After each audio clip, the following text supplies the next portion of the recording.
Kajian Kitab.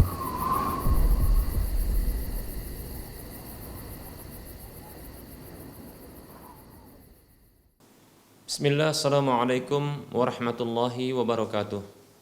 Innal hamdalillah nahmaduhu wa nasta'inuhu wa nastaghfiruh wa na'udzu billahi min shururi anfusina wa min sayyiati a'malina. Man yahdihillahu fala mudilla lahu wa man yudlilhu fala hadiyalah. Wa asyhadu an la ilaha illallah wahdahu la syarika lah. Wa asyhadu anna Muhammadan abduhu wa rasuluhu sallallahu alaihi wasallam. Qala Allah tabaraka wa ta'ala, ya ayyuhalladzina amanu taqullaha haqqa tuqatih wa la tamutunna illa wa antum muslimun. Ya ayyuhan nasu taqu rabbakumul ladzi khalaqakum min nafsin wahidah wa khalaqa minha zawjaha wa bassa minhuma rijalan katsiran wa nisaa'a wattaqullaha alladzi tasaaluna bihi wal arham innallaha kana 'alaikum raqiba. Ya ayyuhalladzina amanu taqullaha wa qulu qawlan sadida yuslih lakum a'malakum wa yaghfir lakum dhunubakum wa man yuti'illaha wa rasulahu faqad faza fawzan 'azima. Amma ba'd. Fa inna asdaqal hadisi kitabullah wa khairal huda huda Rasulillah sallallahu alaihi wasallam wa syarral umuri muhdatsatuha wa kullu muhdatsatin bid'ah wa kullu bid'atin dhalalah wa kullu dhalalatin finnar. Para hamba Allah rahimani wa rahimakumullah. Alhamdulillah, kita bersyukur kepada Allah Subhanahu wa taala atas semua nikmat-nikmat yang telah Allah Subhanahu wa taala berikan kepada kita. Zat yang tak pernah bosan untuk memberikan kenikmatan dan kebaikannya kepada para hambanya. Zat yang kalau kita syukuri maka dia akan menambahkan nikmat-nikmatnya. Selawat dan salam tak lupa kita ucapkan untuk Nabi kita tercinta, Nabi Muhammad sallallahu alaihi wasallam, yang dijadikan oleh Allah Subhanahu wa taala sebagai teladan bagi seluruh umat manusia, bahkan jin yang juga menjadi makhluknya. Para pemirsa Rosa TV dan para pendengar radio Medan Mengaji di mana saja Anda berada, a'azzani Allah wa iyyakum jami'ah. Kita akan lanjutkan pembahasan kitab Minhajul Muslim. Masih dalam pembahasan akidah. Dan kita juga masih membahas tentang iman kepada Allah di rukun yang ketiga, setelah kita menyebutkan rukun yang pertama yaitu beriman dengan wujud Allah Subhanahu wa taala, dan rukun yang kedua beriman dengan rububiyah Allah yaitu perbuatan-perbuatan Allah Subhanahu wa taala, dan ini yang ketiga beriman dengan hak ibadah hanya kepada Allah Subhanahu wa taala. Dan kita telah menyebutkan juga dalil-dalil wahyu dari Al-Quran maupun hadis Nabi SAW pada pertemuan yang lalu. Berikut ini kita akan sebutkan dalil-dalil akal yang menunjukkan bahwa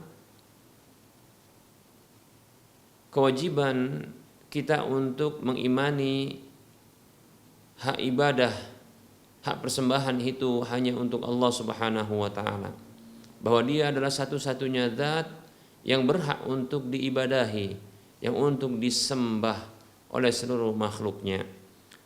Baik para hamba Allah rahimani wa rahimakumullah. Di antara dalil akal yang menunjukkan bahwa wajibnya kita para hamba untuk beriman dengan hak ibadah yang ditujukan untuk Allah Subhanahu wa taala semata, bukan yang lainnya. Yang pertama adalah dari sisi nama Allah itu sendiri. Para hamba Allah rahimani wa rahimakumullah, nama Allah subhanahu wa ta'ala, nama Allah yang ini merupakan mustaq, berasal dari kata al-ilah yang bermakna al-ma'luh, yaitu sesuatu yang diibadahi, sesuatu yang disembah, sesuatu yang dihambakan diri para hamba kepadanya. Oleh karenanya Abdullah bin Abbas, seorang sahabat Nabi Shallallahu Alaihi Wasallam, Ibnu Abbas radhiyallahu anhuma, seorang sahabat yang didoakan Nabi Shallallahu Alaihi Wasallam menjadi seorang ahli tafsir, sebagaimana doa Nabi Shallallahu Alaihi Wasallam untuknya yang dimintakan kepada Allah Subhanahu Wa Taala. Beliau Shallallahu Alaihi Wasallam bersabda, Allahumma faqihu fid din wa 'allimhu at-ta'wil. Ya Allah, berikanlah pemahaman yang dalam kepadanya dalam urusan agama, dan ajarkanlah kepadanya takwil, maksudnya adalah tafsir. Demikian para hamba Allah rahimani wa rahimakumullah. Nah, tentunya doa Nabi SAW makbul, sehingga jadilah seorang Abdullah bin Abbas radhiyallahu anhuma ahli tafsir. Oleh karenanya kita dapatkan banyak kitab-kitab tafsir yang mendasarkan dengan riwayat ini, menyebutkan periwayatan tafsir dari Ibnu Abbas radhiyallahu anhuma. Nah, beliau radhiyallahu anhuma mentafsirkan nama Allah Subhanahu wa taala itu dengan dzul uluhiyati wal ubudiyati ala jami'il makhluqati. Allah itu adalah dzul uluhiyati wal ubudiyati, zat yang memiliki keberhakan ibadah dan persembahan atas seluruh makhluknya. Lihat para hamba Allah rahimani wa rahimakumullah, dari nama Allah sendiri sudah layak Allah Subhanahu wa taala untuk diyakini dan diimani bahwa Dia satu-satunya zat yang ditujukan ibadah itu, diarahkan persembahan itu, penghambaan diri para makhluknya kepadanya semata, tidak kepada yang lainnya. Dzul uluhiyati wal ubudiyati ala jami'il makhluqati. Dialah zat yang memiliki keberhakan ibadah dan persembahan atas seluruh makhluknya. Baik para hamba Allah rahimani wa rahimakumullah. Ini yang pertama. Kemudian yang kedua, para hamba Allah rahimani wa rahimakumullah, keimanan kita ini dalil ya secara akal, keimanan kita bahwa Allah Subhanahu wa taala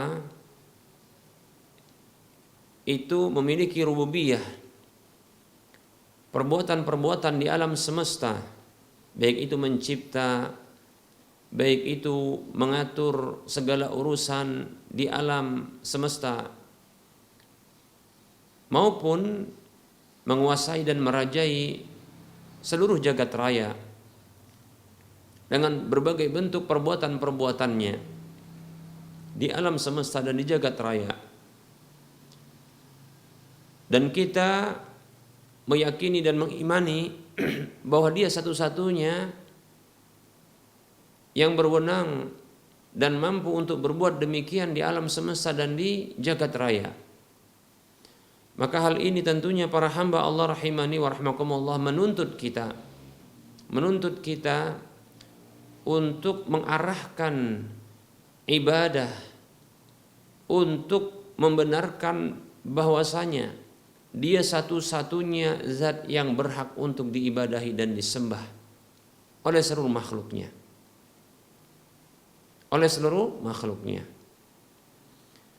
Pembenaran dan pengakuan serta keimanan Begitu juga keyakinan kita bahwa Allah Subhanahu wa taala adalah satu-satunya zat yang mencipta, tak ada yang lainnya. Satu-satunya zat yang memberikan rezeki, tak ada yang lainnya selain Dia. Satu-satunya zat yang mengatur segala urusan di alam semesta ini. Satu-satunya zat, tidak ada yang lainnya. Dan Dia yang menguasai jagat raya ini tanpa ada satupun selainnya. Satu-satunya Dia, tak ada yang lainnya. Maka hal ini menuntut kita untuk mengimani, meyakini dan membenarkan bahwa Dialah yang berhak untuk diibadahi, bahwa Dialah yang berhak untuk disembah. Dialah zat yang diharuskan penghambaan diri para makhluknya itu ditujukan kepadanya semata, bukan yang lainnya. Demikian para hamba Allah rahimani wa rahimakumullah. Oleh karenanya kita dapatkan Allah Subhanahu wa taala mengingatkan hal ini. Ketika para hamba Allah Subhanahu wa taala mereka mengakui Allah yang mencipta, Allah yang mengatur, ya. Allah yang menguasai alam semesta ini, memberi rezeki dan seterusnya. Allah Subhanahu wa taala menuntut dari para hamba untuk mengibadahinya, mengarahkan ibadah hanya kepadanya. Demikian.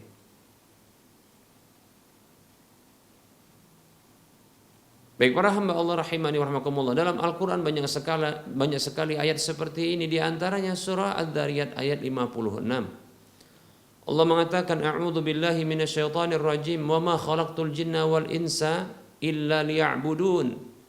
Dan tidaklah aku ciptakan jin dan manusia. Jin dan manusia itu diciptakan. Siapa yang menciptakan? Allah. Jin itu mengakui, manusia itu mengakui Allah yang menciptakannya. Maka Allah tuntut, ya, mereka itu untuk beribadah kepada Allah. Illa liya'budun, ya, melainkan mereka, ya, beribadah kepadaku. Tidaklah aku ciptakan jin dan manusia melainkan agar mereka beribadah kepadaku. Demikian kata Allah Subhanahu wa taala. Demikian. Begitu juga Allah Subhanahu wa taala berfirman di dalam surah Al-An'am ayat 102. Allah mengatakan, a'udzu billahi minasyaitonir rajim. Dzalikumullahu rabbukum. Yang demikian itu adalah Allah Rabb kalian. Dzalikumullahu rabbukum. La ilaha illa huwa khaliqu kulli syai'in fa'buduh wa huwa ala kulli syai'in wakil. Allah berfirman yang artinya, yang demikian itu adalah Allah Rabb kalian, pencipta kalian, pengatur segala urusan kalian, dan penguasa serta raja bagi kalian. Kemudian Allah mengatakan la ilaha illallah, yang tidak ada sesuatu pun yang berhak disembah dan diibadahi kecuali Dia. Itu Allah Subhanahu wa taala. Lalu Allah Subhanahu wa taala menyebutkan rububiyahnya, itu berupa penciptaannya. Allah mengatakan khaliqu kulli syai'. Allah itu pencipta segala sesuatu. Allah itu pencipta segala sesuatu. Dia pencipta segala sesuatu. Fa'buduhu, maka sembahlah Dia. Sembahlah Dia. Karena Dia telah menciptakan segala sesuatu termasuk kalian, maka sembah Dia. Lihat. Dan ini diakui oleh setiap hamba. Karena memang Allah tanamkan di dalam dirinya, baik jin maupun manusia. Demikian. Tidak ada satupun yang berhak untuk diibadahi, tidak ada satupun yang berhak untuk disembahi kecuali hanya Dia, Allah Subhanahu wa taala. Dia pencipta, Dia pengatur alam semesta, Dia penguasa jagat raya, maka Dia yang berhak untuk disembah. Fa'buduhu, sembahlah Dia. Sembahlah Dia. Demikian. Wa huwa ala kulli syai'in wakil, dan Dia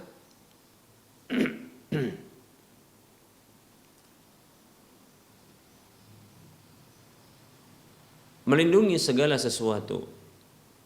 Baik para hamba Allah rahimani wa rahimakumullah.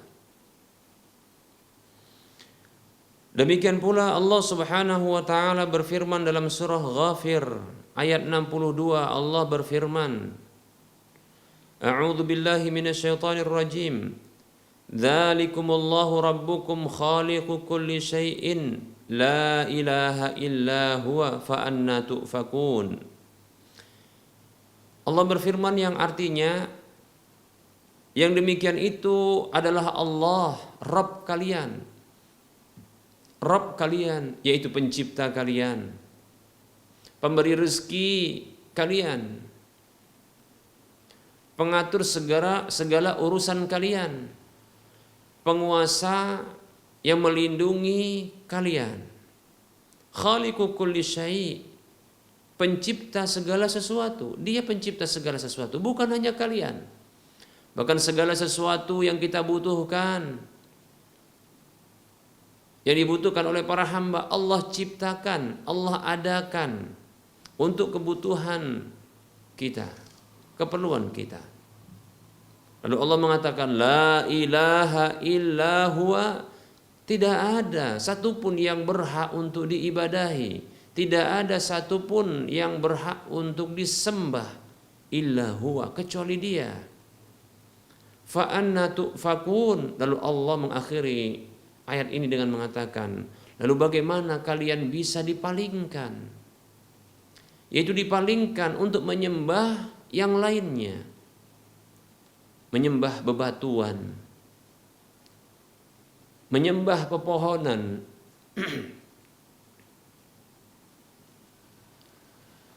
menyembah roh-roh gentayangan,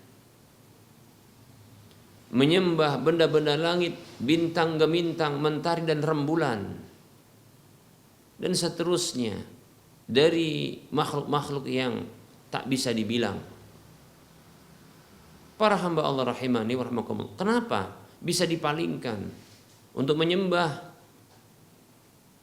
kepada selain Allah Subhanahu wa taala, padahal mereka tidak bisa mencipta, padahal mereka bukanlah mencipta para hamba, padahal mereka tidaklah bisa mencipta manusia, bahkan mereka juga dicipta. Padahal mereka tidak bisa memberikan rezeki, sementara mereka itu diberikan rezeki. Padahal mereka tidak bisa mengatur segala urusan, bahkan urusan mereka diatur oleh Allah Subhanahu wa taala. Bahkan sebagian urusan mereka dipenuhi oleh manusia. Mari kita lihat patung-patung, benda-benda yang disembah dan diibadahi, yang diyakini punya kekuatan mistis. Patung-patung, siapakah yang memperhatikan kebersihannya? Siapakah patung-patung yang membersihkan dari rumah laba-laba? Siapa pula yang membersihkan patung tersebut dari debu-debu yang melekat padanya? Siapa? Manusia juga. Tapi mengapa manusia itu yang menyembahnya? Lihat, dia tak bisa mengatur kebutuhannya sendiri, bahkan diatur oleh penyembahnya. Coba lihat betapa bodohnya manusia itu, betapa tertutupnya akal manusia itu. Begitulah kesyirikan itu membuat bodohnya manusia. Oleh karenanya ketika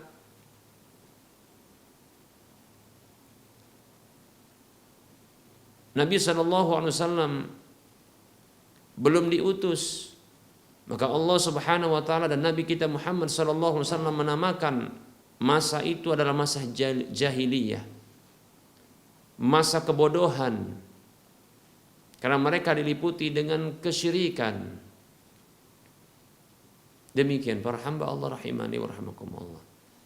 Oleh karenanya jangan sampai orang-orang muslim, orang-orang Islam, kaum muslimin, kaum mukminin Ya, mereka beriman kepada Allah Subhanahu wa taala. Mereka menjadi orang-orang bodoh dengan terjerembab dan terjerumus ke dalam kesyirikan. Disebabkan karena mereka tidak mempelajari agama mereka, tidak mempelajari prinsip-prinsip dasar ajaran agama mereka. Para hamba Allah rahimani wa rahimakumullah.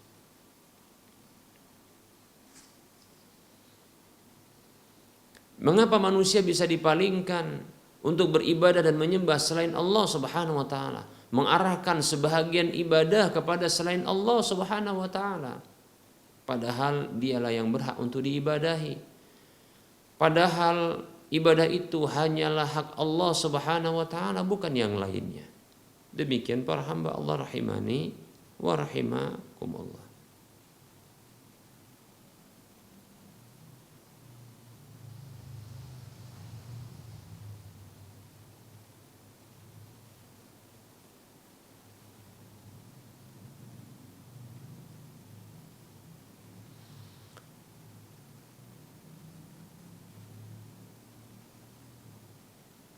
Kemudian Allah Subhanahu wa taala berfirman di dalam ayat yang lain. Allah berfirman di dalam surah Fatir ayat 3. Allah mengatakan, a'udzu billahi minasyaitonir rajim. Ya ayyuhan nas dzkuru ni'matallahi 'alaikum. Hal min khaliqin ghairullahi yarzuqukum minas sama'i wal ardi. La ilaha illa huwa fa anna tu'fakun. Allah masih berhujjah.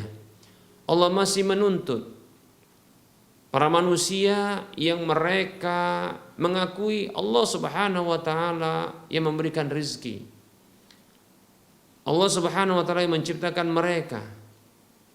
Allah Subhanahu wa taala memberikan nikmat-nikmat kepada mereka. Karena itu memang perbuatan-perbuatan Allah Subhanahu wa taala. Allah masih menuntut agar mereka mengarahkan ibadah hanya kepadanya, bukan yang lainnya.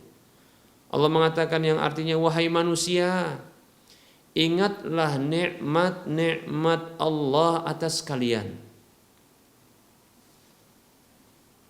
Karena memang perbuatan Allah Subhanahu wa taala adalah memberikan nikmat, membagikan rizki kepada para hamba. Itu perbuatan Allah. Hal min khaliqin ghairullah. Adakah pencipta lain selain Allah Subhanahu wa taala? Jawabannya tidak ada. Allah Subhanahu wa taala menciptakan, zat yang satu, zat yang Maha Esa, Maha Tunggal, tak ada yang lainnya. Yarzuqukum minas sama'i wal ard.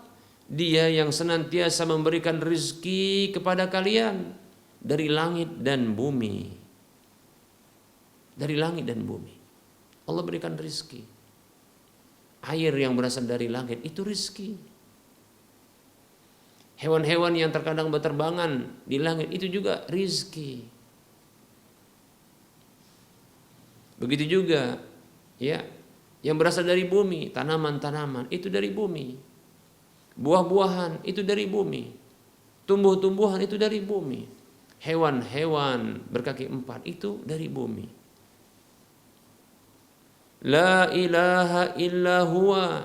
Tidak ada satupun yang berhak untuk diibadahi selain dia. Dia yang berhak untuk diibadahi. Tak ada yang lainnya. Allah masih tuntut. Ya. Fa anna tu'fakun. Lalu mengapa kalian bisa dipalingkan?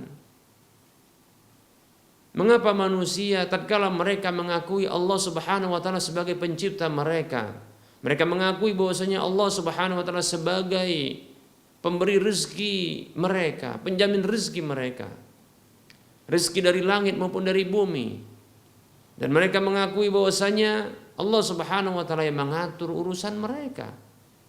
Lalu mengapa mereka masih mengarahkan ibadah kepada selain Allah Subhanahu wa taala? Kenapa mereka bisa dipalingkan demikian? Siapakah yang memalingkan itu? Syaitan. Syaitan. Kenapa mereka masih mengikuti syaitan? Allah Subhanahu wa taala dalam hadis qudsi menyatakan, inni khalaqtu ibadi hunafa'a. Sesungguhnya aku ciptakan hamba-hambaku itu lurus. Hunafa, hanif. Yang bertauhid kepada Allah, condong kepada tauhid dan menjauhi kesyirikan. Yang mengesahkan Allah Subhanahu wa taala di dalam ibadah. Yang sebelumnya mengesahkan Allah Subhanahu wa taala dalam perbuatan-perbuatannya, hanif, lurus. Namun fa'atathumus syayatin, namun setan-setan itu datang kepada mereka, fajtalathum, lalu menyesatkan dan menyimpangkan mereka. Kenapa mereka masih mau mengikuti langkah-langkah syaitan? Sementara akal mereka menunjukkan untuk mengibadahi Allah semata.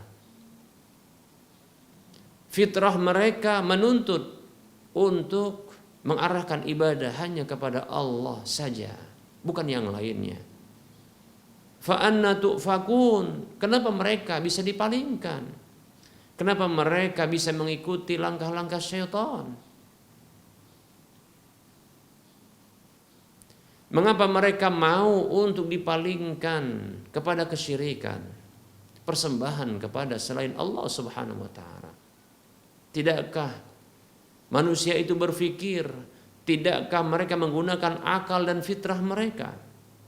Para hamba Allah rahimani wa rahimakumullah, fa anna tu'fakun, kenapa kalian bisa dipalingkan? Baik para hamba Allah rahimani wa rahimakumullah, dalam ayat yang lain dalam surah Al-Baqarah ayat 21 dan 22, Allah Subhanahu wa taala berfirman, a'udzu billahi minasyaitonir rajim.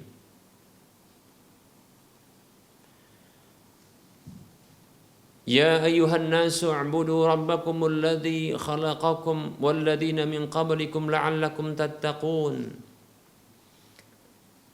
Alladzi ja'ala lakumul arda firasha was samaa'a binaa'a wa anzala minas samaa'i maa'a fa akhraja bihi minas samarati rizqan lakum fala taj'alu lillahi andada wa antum ta'lamun. Allah berfirman, wahai manusia, Allah masih menyeru manusia. Allah masih menuntut manusia.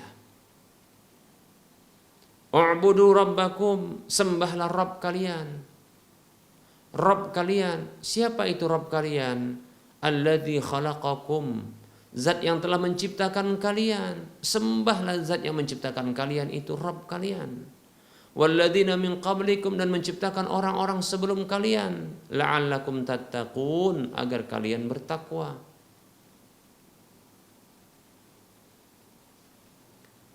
Siapakah Rabb kalian yang telah menciptakan kalian dan orang-orang sebelum kalian? Alladzi ja'ala lakumul arda firasha, zat yang dia menjadikan untuk kalian bumi itu terbentang. Was samaa'a binaa'a, dan langit itu terhampar, dan langit itu sebagai atapnya. Wa anzala minas samaa'i maa'a, dan yang telah menurunkan air dari langit. Itulah zat yang telah menciptakan kalian. Yang bukan hanya sekedar menciptakan kalian, bahkan orang-orang sebelum kalian juga dia yang ciptakan. Dan kemudian dia menciptakan apa saja yang menjadi kebutuhan hidup bagi kita, bagi kalian. Bumi sebagai tempat pijakan yang terbentang, yang tak pernah terguncang-guncang, yang kita bila berdiri di atasnya tak akan tenggelam, kecuali jika Allah menginginkan. Ketika terlalu berlebih kedurhakaan dan pembangkangan, dan Allah jadikan langit itu luas terbentang sebagai atapnya, dan di atasnya, di dalamnya itu terdapat bintang gemintang yang begitu indah kita melihatnya. Begitu juga mentari dan rembulan. Dia yang telah menciptakan semuanya. Semuanya dia menciptakan. Para hamba Allah rahimani wa rahimakumullah. Bahkan kebutuhan kita terhadap keberlangsungan hidup berupa rizki, maka Allah siapkan. Allah turunkan air dari langit. Dengan air itu Allah tumbuhkan tumbuh-tumbuhan sehingga bisa dikonsumsi oleh hewan-hewan dan binatang. Dan manusia pun akhirnya mereka bisa mengkonsumsi hewan tersebut, begitu juga tumbuhan-tumbuhan. Para hamba Allah rahimani wa rahimakumullah. Tatkala manusia telah mengenali dan mengetahui hal ini, fala taj'alu lillahi andada, maka janganlah kalian jadikan adanya tandingan-tandingan bagi Allah Subhanahu wa taala yang telah menciptakan, yang telah mengadakan segala kebutuhan. Wa antum ta'lamun, sementara kalian telah mengetahui hal yang demikian. Allah yang telah menciptakan kalian dan orang-orang sebelum kalian. Allah juga yang menciptakan tempat tinggal bagi kalian yang tak pernah tergoncang. Kalian tenang berada di atasnya, damai sentosa yang penuh kedamaian, ketenangan. Langit sebagai atapnya yang indah, yang penuh dengan bintang gemintang, mentari dan rembulan. Di pandangan mata manusia itu begitu indah, berkemilauan di malam hari tentunya. Di bumi sebagai tempat pijakan bagi kalian, maka Allah siapkan apa saja yang kalian butuhkan. Rizki sebagai bahan pangan untuk keberlangsungan dalam kehidupan, Allah siapkan. Masih kurang apa lagi? Nah, bila kita mengakui demikian, lalu mengapa kita bisa dipalingkan? Mengapa kita mau dipalingkan oleh syaitan? Kenapa? Mengapa kita masih mengikuti langkah-langkah setan? Sehingga dia menawarkan keberpalingan. Kepala kita pun kita angguk-anggukkan, badan kita ikutkan, lalu kita arahkan ibadah itu kepada selain Allah Subhanahu wa taala yang ia juga diciptakan, yang ia juga diadakan, yang ia setara dengan kalian, sama-sama diciptakan, sama-sama membutuhkan, sama-sama juga ditanggung rizkinya oleh Allah Subhanahu wa taala. Baik para hamba Allah rahimani wa rahimakumullah. Allah senantiasa menuntut para hamba dengan pengakuan mereka terhadap perbuatan-perbuatan Allah yang mereka yakini, yang mereka akui dan mereka benarkan. Allah satu-satunya di dalam perbuatan tersebut. Allah tuntut para hamba untuk beribadah kepadanya semata, bukan yang lainnya. Demikian. Ini dalil akal.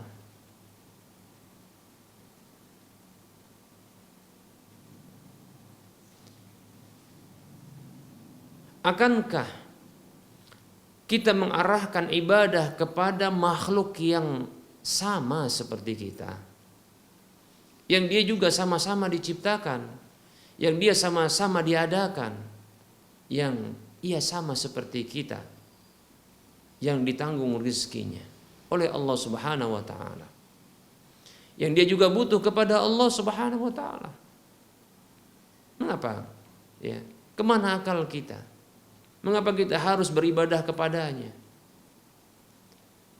Mengapa kita harus mengibadahi mentari dan rembulan, bintang gemintang? Mengapa kita harus mengibadahi bebatuan serta pepohonan? walaupun dia rindang, indah dalam pandangan. Mengapa kita harus mengibadahi jin-jin gentayangan? Kenapa?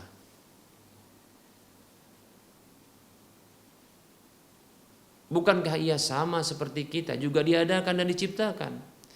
Mengapa kita harus mengarahkan ibadah kita kepada para malaikat, para nabi, para rasul, para wali, dan orang-orang soleh, sementara mereka itu diadakan dan diciptakan? Mereka juga masih bergantung kepada Allah Subhanahu wa taala yang menciptakan. Para hamba Allah rahimani wa rahimakumullah. Maka gerakkan akal kita. Mari kita berpikir. Sungguh akal kita dan hati kita tak akan bisa terima ketika kita menghambakan diri kepada sesuatu yang selevel dengan kita, yang sama dan setara dengan kita. Demikian. Oleh karenanya tinggalkan penyembahan kepada para malaikat. Tinggalkan persembahan, peribadahan kepada para nabi dan para rasul. Tinggalkan persembahan kepada Nabi Muhammad SAW. Tinggalkan menyembah Nabi Isa, Yesus, Roh Kudus, Bunda Maria, Uzair, bebatuan, pepohonan, patung-patung yang dibuat oleh manusia. Bahkan dibuat oleh manusia. Baik para hamba Allah rahimani wa rahimakumullah.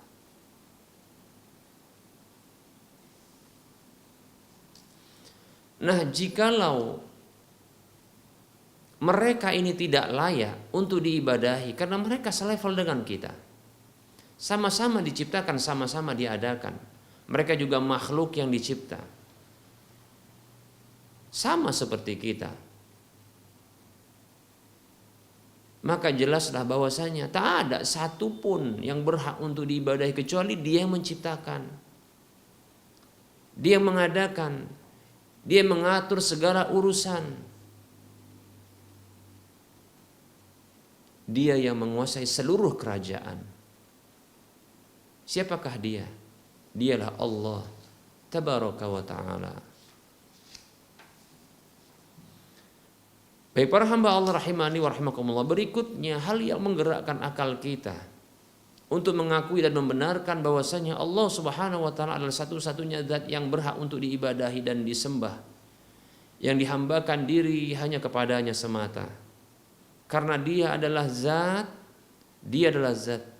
yang memiliki sifat-sifat yang sempurna secara mutlak. Dia adalah zat yang maha hidup, yang kehidupannya tidak diiringi dengan ketiadaan dan tidak dimulakan dengan ketiadaan dan tidak diakhiri dengan kebinasaan. Tidak diiringi dengan kelelahan, kesusahan, kepayahan, kelalaian, kekurangan, kekeliruan, kecacatan. Zat yang maha kuat, zat yang maha berkuasa, yang tidak ada satupun yang bisa menandinginya, yang tidak ada bisa menghentikan keinginannya, yang tiada bisa satupun untuk membatalkan kebijakannya di alam semesta. Dia adalah zat yang maha tinggi lagi maha besar, tinggi tak tertandingi, besar tak ada pun satupun yang menyerupainya, yang menandinginya. Demikian. Dia adalah zat yang maha mendengar lagi maha melihat, zat yang maha pengasih lagi maha penyayang, yang keseluruhan hal tersebut mengharuskan hati ini, hati para hamba ini itu tunduk dan patuh kepadanya, mencintainya, mengagungkannya, dan beribadah hanya kepadanya dengan ketaatan serta kepatuhan kepadanya. Demikian para hamba Allah rahimani wa rahimakumullah. Ini dalil-dalil akal yang menuntut kita untuk membenarkan dan mengakui bahwa Allah Subhanahu wa taala adalah satu-satunya zat yang diibadahi dan disembah semata, bukan yang lainnya. Demikian para hamba Allah rahimani wa rahimakumullah. Seorang mukmin muslim mengimani dan meyakini, mengakui dan membenarkan bahwa Allah Subhanahu wa taala adalah zat yang berhak untuk diibadahi. Zat yang diarahkan ibadah itu hanya kepadanya semata, bukan yang lainnya. Satu-satunya zat yang disembahi, tidak yang lainnya. Demikian para hamba Allah rahimani wa rahimakumullah. Barangkali ini materi yang bisa kita cukupkan untuk kita sampaikan pada pertemuan kali ini, dan insya Allah ta'ala kita akan lanjutkan pada waktu mendatang. Kita lanjutkan dengan sesi soal dan jawaban.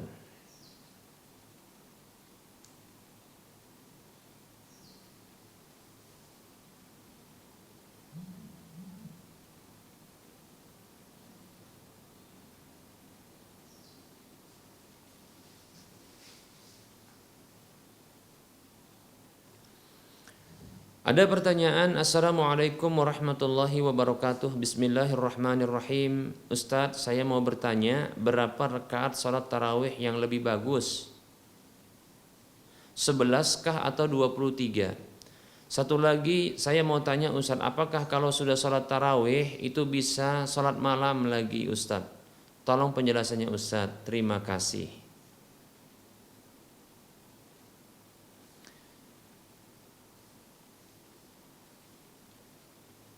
Bismillah, waalaikumsalam warahmatullahi wabarakatuh.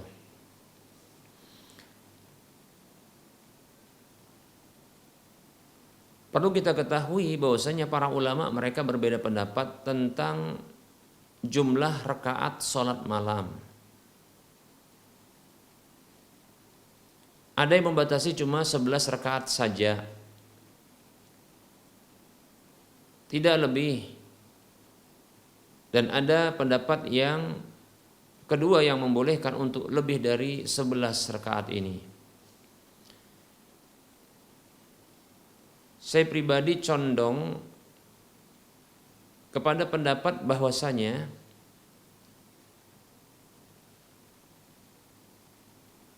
pendapat-pendapat ini sesungguhnya bisa digabungkan, pendapat para ulama ini. Dan masing-masing mereka berpendapat berdasarkan dalil.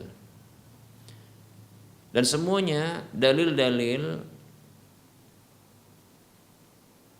yang disebutkan oleh para ulama tersebut adalah hadis yang sahih. Perlu kita ketahui bahwasanya dari jalur Aisyah radhiyallahu anha sendiri, ketika beliau ditanya tentang salatnya Nabi sallallahu alaihi wasallam, di satu riwayat beliau pernah menyebutkan salat Nabi SAW itu adalah 7 rakaat. Kemudian salat malam Nabi SAW juga disampaikan ini 9 rakaat. Lalu disebutkan juga dalam hadis Nabi yang lain, dan ini dari Ibunda Aisyah radhiyallahu anha, itu 11 rakaat. Dan dari sahabat Ibnu Abbas radhiyallahu anhuma disebutkan beliau salat 13 rakaat.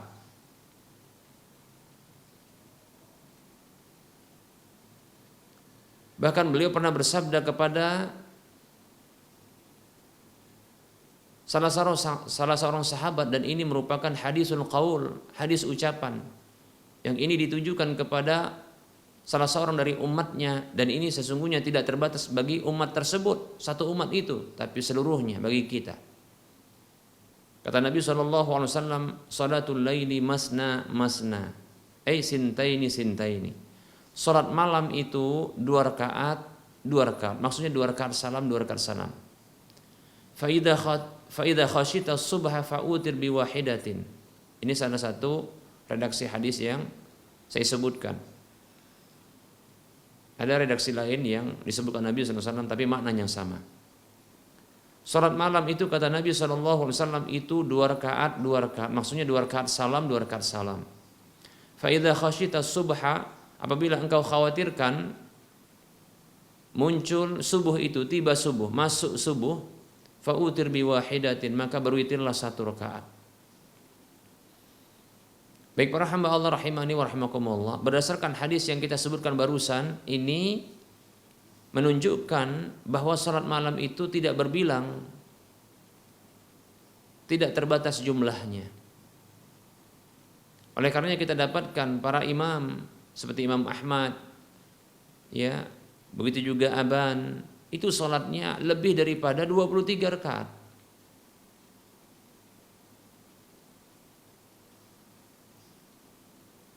Demikian. Hanya saja Nabi Shallallahu Alaihi Wasallam lebih banyak melakukan sholat malam itu 11 rakaat. Sampai-sampai Aisyah radhiyallahu anha mengatakan,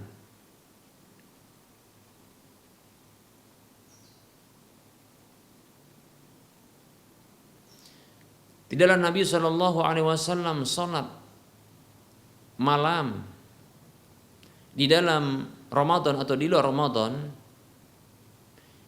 itu melebihi dari 11 rakaat. Beliau sholat 4 rakaat, jangan tanya bagus dan panjangnya. Kemudian beliau sholat 4 rakaat, jangan tanya bagus dan panjangnya. Kemudian beliau sholat 3 rakaat, 11 rakaat semuanya. Baik para hamba Allah rahimani wa rahimakumullah, ini hadis menunjukkan ini adalah perkara yang sering dan senantiasa dilakukan oleh Nabi Shallallahu Alaihi Wasallam. Sehingga Aisyah radhiyallahu anha istri Nabi Shallallahu Alaihi Wasallam mengkabarkan demikian, 11 rakaat, baik itu di dalam Ramadan atau di luar Ramadan, demikian 11 rakaat. Namun ternyata menurut pengkabaran Ibnu Abbas radhiyallahu anhu, Rasulullah salat 13 rakaat seperti itu. Dan dari Aisyah radhiyallahu anha sendiri Rasulullah itu salat 7 rakaat atau 9 rakaat disebutkan. Nah, ini menunjukkan variatif. Hanya saja yang sangat sering beliau lakukan adalah 11 rakaat. Dan bukanlah merupakan hal yang terlarang, apalagi bid'ah, salat lebih daripada 11 rakaat. Karena dalam sebuah hadis atau riwayat yang sahih dari Umar radhiyallahu anhu, beliau melakukan atau memerintahkan salat ketika para sahabat dan orang-orang ketika itu di masa kekhalifahan beliau itu salat dengan cara terpencar-pencar. Maka beliau radhiyallahu anhu menggabungkan salat itu dengan dipimpin oleh satu imam. Di antara yang ditunjuk oleh beliau adalah Ubay bin Ka'ab, demikian, Tamim Ad-Dari. Maka mereka menjadi imam. Dan salat mereka disebutkan dalam satu riwayat 21 rakaat, demikian. Lebih daripada 11. Jadi sahabat Nabi sendiri pun melakukan salat lebih daripada 11. Demikian.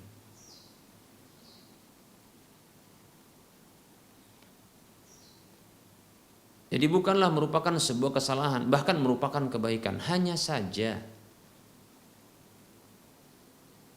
Nabi kita Muhammad sallallahu alaihi wasallam memilih untuk beliau lebih banyak, itu 11 rakaat, namun panjang-panjang. Karena Aisyah radhiyallahu anha mengatakan, ya, beliau salat 4 rakaat, jangan tanya bagus dan panjangnya, berarti panjang. Baik para hamba Allah rahimani wa rahimakumullah, kalau ditanya mana yang afdol, maka sesungguhnya semuanya ini merupakan, ya, sesuai dengan petunjuk Nabi Shallallahu Alaihi Wasallam. Ya, nah, bila seseorang memilih bilangan rakaat salat malam itu 11 rakaat, maka itu bagus, insya Allah Taala bagus. Ya, bahkan itu yang banyak dilakukan Nabi Shallallahu Alaihi Wasallam.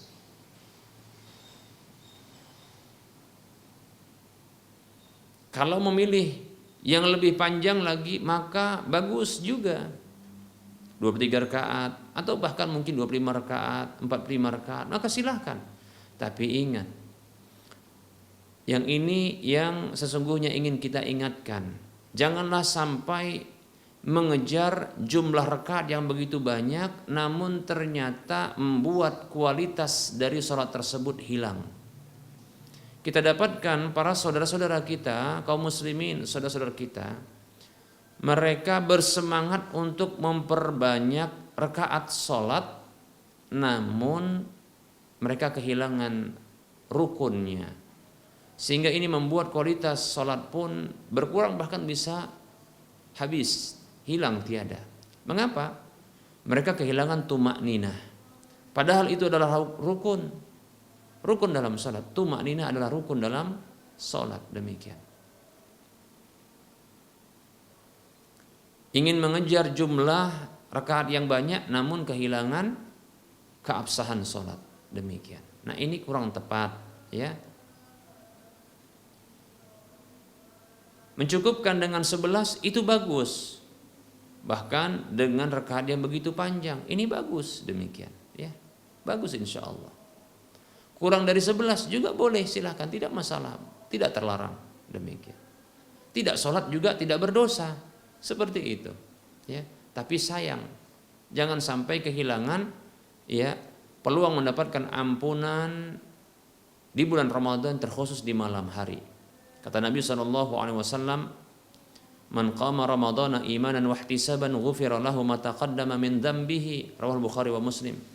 Siapa saja yang berdiri salat malam di bulan Ramadan karena iman dan mengharap pahala, maka diampuni baginya apa saja yang telah berlalu dari dosa-dosanya. Hadis riwayat Bukhari Muslim. Demikian.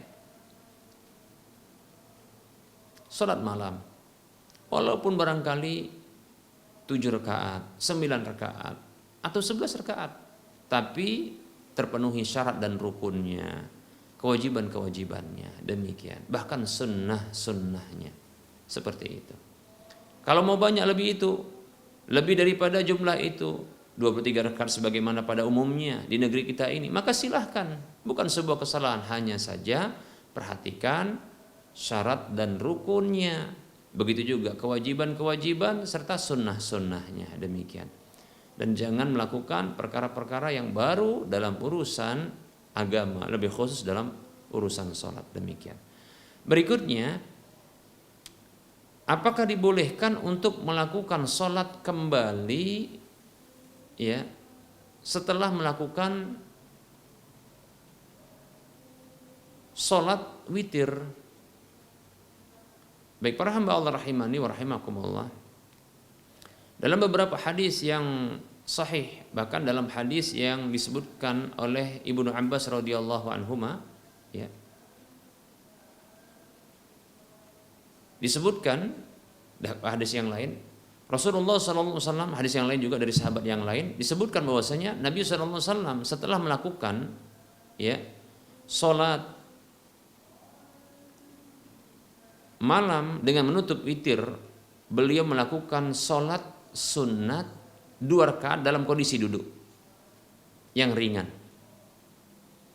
Ini menunjukkan bahwasanya dibolehkan untuk melakukan sholat sunat setelah witir. Maksudnya adalah walaupun setelah witir ditutup dengan witir, maka ada anjuran untuk melakukan sholat sunat. Demikian. Salat apakah itu? Salat malam juga. Nah, bila seseorang tersebut telah melakukan salat di awal malam, bahkan sampai witirnya, maka silahkan ketika dia terbangun di malam hari sebelum sahur, ya, maka silahkan, atau setelah sahur, namun belum berakhir waktu malam itu dengan masuknya waktu subuh, maka silahkan melakukan sholat tahajud, demikian. Yang kata Al-Imam An-Nawawi itu dilakukan setelah tidur, silahkan lakukan tahajud, maka ini tidak masalah, ya, ini bukanlah satu yang dipermasalahkan, demikian, ya.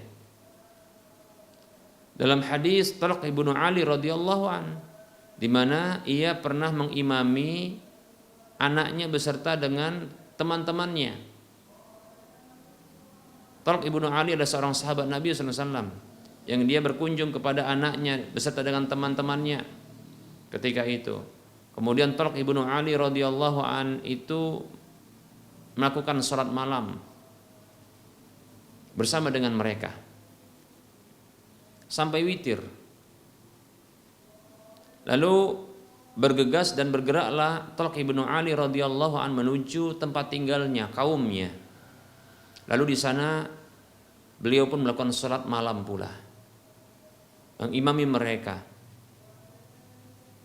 mengimami kaumnya demikian. Namun ketika witir beliau mengedepankan salah seorang di antara mereka untuk menjadi imam, menggantikan posisi beliau yang jadi imam ketika itu, ya.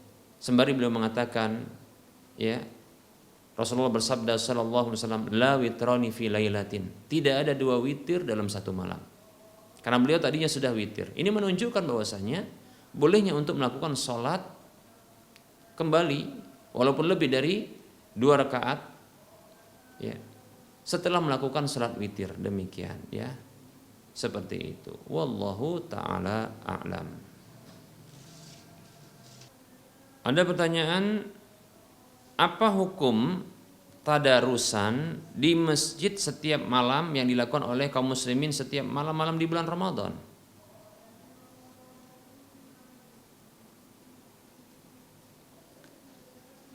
Membaca Al-Quran dengan disimak dan diperhatikan serta diluruskan oleh orang lain, maka ini merupakan petunjuk Nabi SAW.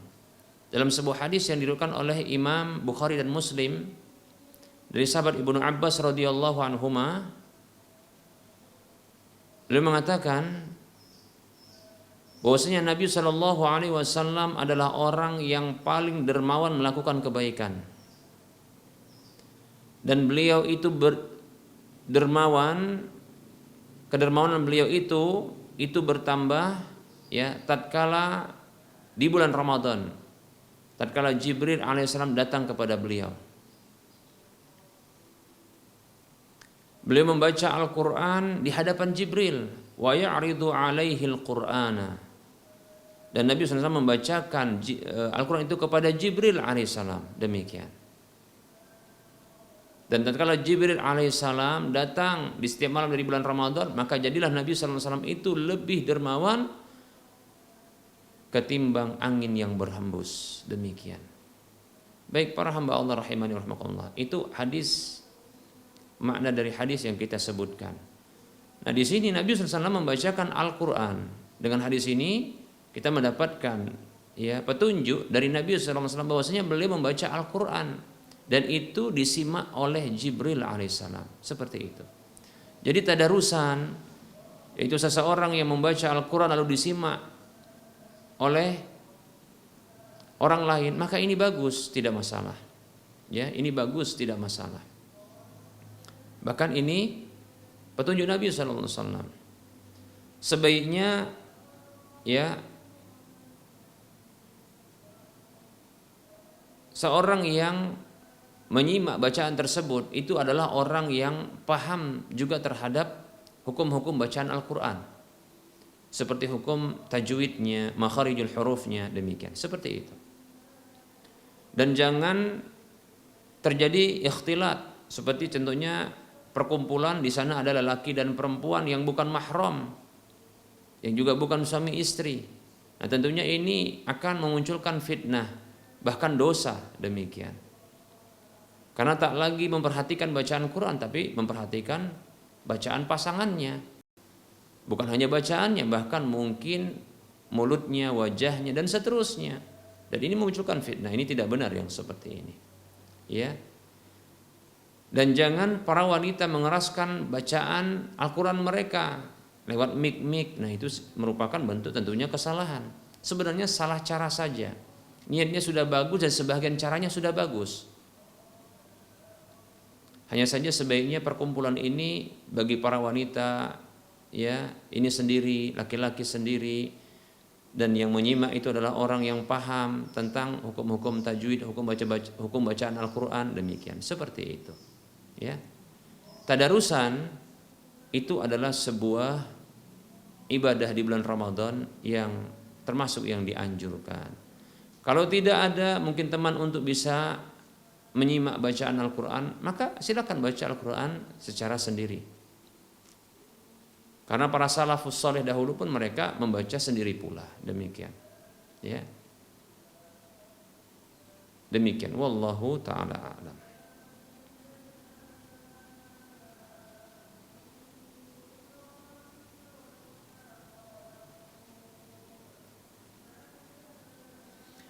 Assalamualaikum Ustadz, izin bertanya apa hukumnya menulis selawat untuk Rasulullah dengan SAW atau pujian untuk Allah dengan SWT?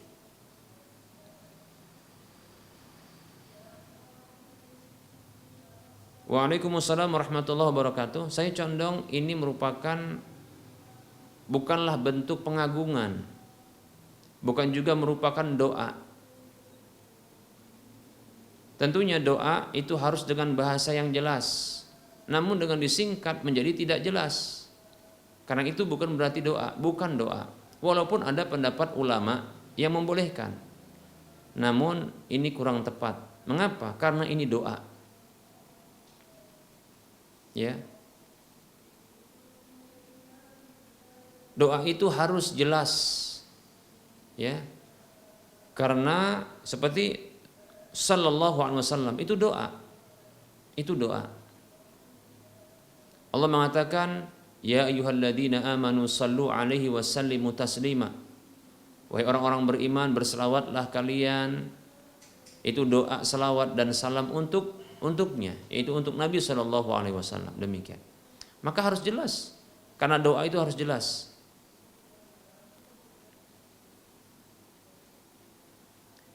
Karena sesungguhnya innallaha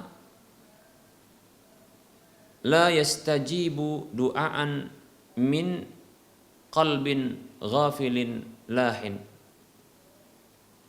Atau kama qala sallallahu alaihi wasallam. Sesungguhnya Allah Subhanahu wa taala tidaklah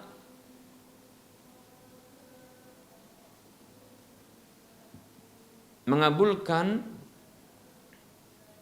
doa dari hati yang lalai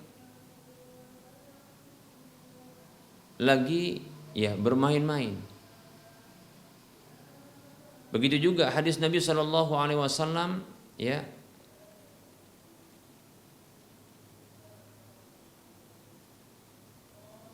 doa yang memerintahkan kepada kita untuk pasti muqinun bil ijabah, yaitu yakin dengan pengabulan. Artinya harus ada yakin dan jazm, kepastian. Nah, kalau dia berupa singkatan, maka ini tidak ada ya kejelasan di dalam doa tersebut. Demikian, ya. Setidaknya paling tidak ini kurang adab dalam berdoa. Begitu juga ya menyebutkan pujian untuk Allah Subhanahu wa taala yang artinya Maha Suci Allah dan Maha Tinggi. Dengan menyingkat seperti ini bukanlah merupakan bentuk pengagungan. Ya. Jadi ini kurang tepat di dalam pengagungan terhadap Allah Subhanahu wa taala, ya. Wallahu taala a'lam.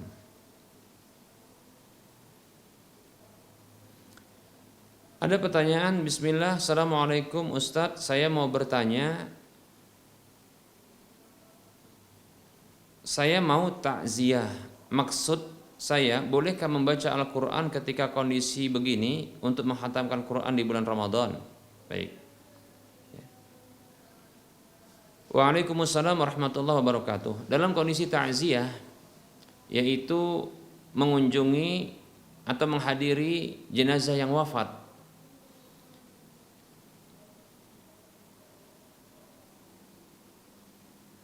maka tentunya kehadiran itu merupakan bentuk takziah. Ungkapan-ungkapan yang diungkapkan kepada ahli musibah ini juga termasuk bentuk takziah apabila ungkapan itu adalah untuk menguatkan hatinya, menyabarkan dirinya, ya untuk menerima ya musibah ya ketetapan Allah ini dan seterusnya.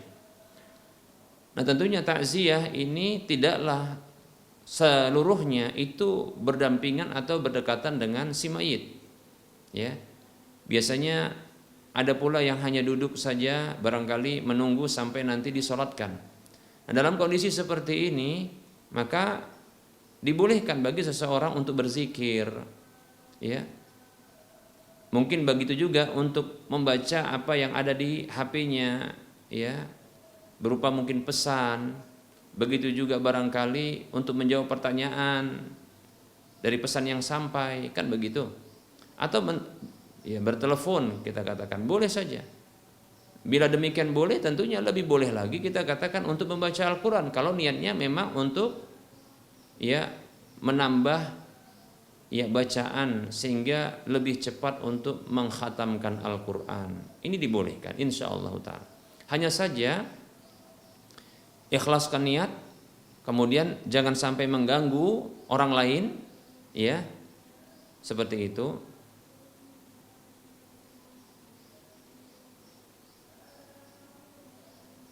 Dan ya pastikan orang lain tidak berburuk sangka kepada kita. Demikian. Wallahu ta'ala alam.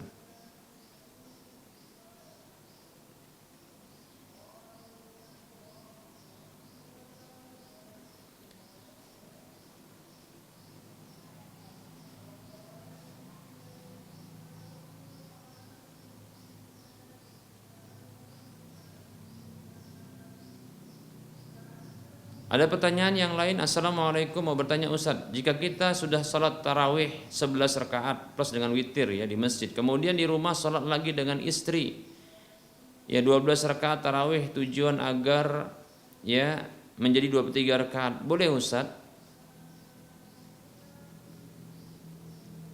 Waalaikumsalam warahmatullahi wabarakatuh.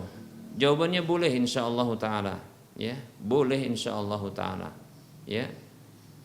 Ya, sebagaimana dalam hadis yang ini sering kita ulang-ulang penyebutannya dan ini kita ulang kembali, ya, bahwasanya hadis Talq ibnu Ali radhiyallahu anhu, seorang sahabat yang beliau melakukan ya salat malam bersama dengan anak beliau beserta dengan ya, kerabat atau teman-teman dari anak tersebut di tempat kediaman anak itu, ya, di masjidnya. Setelah itu sampai witir. Kemudian Talq ibnu Ali radhiyallahu an itu bergerak meninggalkan ya kediaman atau tempat tinggal anaknya lalu menuju kediamannya, kaumnya. Lalu di sana beliau radhiyallahu anhu itu salat menjadi imam pula. Salat malam. Sampai menjelang witir beliau mengedepankan seorang laki-laki agar menjadi imam. Sembari beliau mengatakan, sesungguhnya aku mendengar Rasulullah SAW bersabda, la witrani fi lailatin. Tidak ada dua witir dalam satu malam. Jadi yang dihindarkan adalah witirnya. Seperti itu, ya. Maka boleh insyaallah taala. Wallahu taala a'lam. Baik para hamba Allah rahimani wa rahimakumullah, para pemirsa Rosyad TV dan para pendengar radio Medan Mengaji, a'azani Allah wa iyyakum jami'a. Kita cukupkan untuk menjawab pertanyaan yang telah masuk pada pertemuan kali ini. Tentunya dalam penyampaian ini banyak kesalahan, kekurangan dan kekeliruan. Kepada Allah saya mohon ampun dan kepada para pemirsa, para pendengar sekalian saya mohon maaf. Dan sebelum berakhir seperti biasa kita ingatkan kembali kepada saudara-saudara seiman untuk mari kita berdonasi, berinfak, menginfakkan sebagian harta kita, bersedekah dengan sedekah jariah yang pahalanya insyaallah taala akan mengalir terus, ya, mengalir terus kepada kita walaupun kita telah wafat. Andaikan kita belum wafat maka juga akan terus mengalir ya pahala tersebut apabila digunakan, ya, digunakan. Lebih-lebih ini nantinya ya dana kita, sedekah kita, infak kita ini akan digunakan untuk pembebasan lahan yang nantinya ya akan dibangun di atasnya sebuah masjid yang besar insyaallah taala untuk kota Medan dan sekitarnya. ya, yang diberi nama Masjid Al-Muwahhidin, masjidnya orang-orang yang bertauhid. Kebutuhan dana untuk membebaskan lahan tersebut kurang lebih 8,5 miliar, dan silahkan salurkan infak dan sedekah Anda ke Bank Syariah Mandiri atau Bank Syariah Indonesia di nomor rekening 7127485555 atas nama Yayasan Lajnah Dakwah Medan, kode bank 451. Kita ulangi, salurkan ya infak dan sedekah Anda ke Bank Syariah Mandiri atau Bank Syariah Indonesia di nomor 712748555555 atas nama Yayasan Lajnah Dakwah Medan, kode bank 451. Semoga Anda termotivasi dan semoga bermanfaat. Wassallallahu ala Muhammad wa ala alihi wa ashabihi ajma'in. Subhanakallahumma wa bihamdika asyhadu an la ilaha illa anta astaghfiruka wa atubu ilaika walhamdulillahi rabbil alamin. Wassalamualaikum warahmatullahi wabarakatuh.